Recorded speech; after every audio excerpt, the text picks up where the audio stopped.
La parole est à monsieur Xavier Breton. Monsieur le Président, mes chers collègues, cette question à laquelle s'associent mes collègues de l'entente parlementaire pour la famille s'adresse à Monsieur le Premier ministre. Monsieur le Premier ministre, ce dimanche, à Paris et à Bordeaux, plusieurs centaines de milliers de nos compatriotes ont manifesté.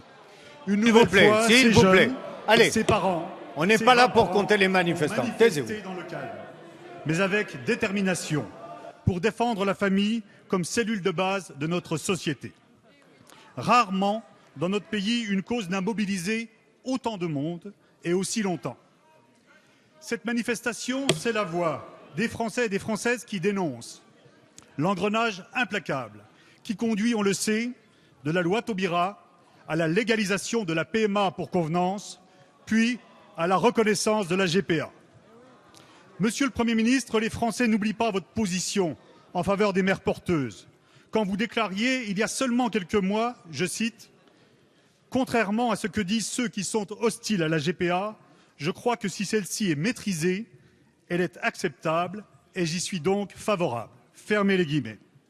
Tous ces Français déplorent, Monsieur le Premier ministre, que vous n'ayez pas fait appel de la décision de la Cour européenne des droits de l'homme qui oblige la France à cautionner l'achat d'enfants à l'étranger.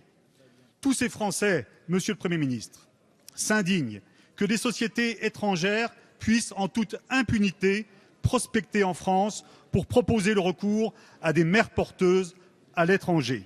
Ils attendent que notre pays s'engage sur une voie claire et courageuse en militant notamment pour l'abolition universelle de la GPA.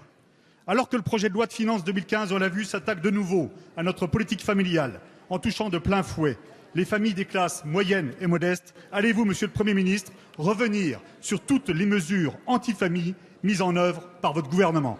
Merci. La parole est à Monsieur le Premier ministre, Manuel Valls. Monsieur le Président, Monsieur le député Breton, manifester est un droit constitutionnel et chacun a heureusement le droit dans ce pays de manifester pour ses convictions. Vous aurez l'occasion de débattre, dans le cadre du projet de loi sur le financement de la sécurité sociale, des mesures concernant la famille, sur la politique familiale dans ce pays. Laurence Rossignol y a très bien répondu il y a un instant. Mais je voulais vous répondre là aussi très clairement.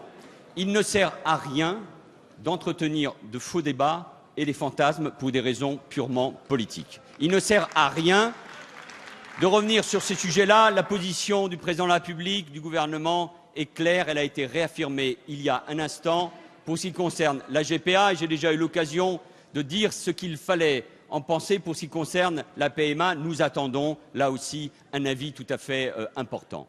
Mais pour le reste, vous avez raison de rappeler qu'il y avait du monde dans la rue. Mais je voudrais vous rappeler quelque chose que vous ne pouvez pas oublier, vous, comme parlementaire. L'Assemblée nationale, le Parlement, a voté en faveur du mariage pour tous. C'est désormais une loi de la République. Et monsieur le député, je suis avec beaucoup d'attention les débats au sein de l'opposition. Mais moi, je vais vous dire une conviction. Vous ne reviendrez jamais, vous ne reviendrez pas sur ces lois de la République instaurant le mariage pour personnes du même sexe. Vous ne reviendrez pas parce que c'est ainsi et c'est le rôle des responsables politiques d'accompagner un certain nombre d'évolutions de la société et c'est l'honneur de ce gouvernement, du gouvernement de mon prédécesseur et de cette majorité d'avoir fait en sorte que cet engagement de campagne soit accompli, voté par le Parlement. Il correspond à l'attente de la société. C'est ainsi, vous n'y reviendrez pas. En tout cas, monsieur le député, nous sommes fiers d'avoir permis ce progrès. Merci, monsieur le Premier ministre.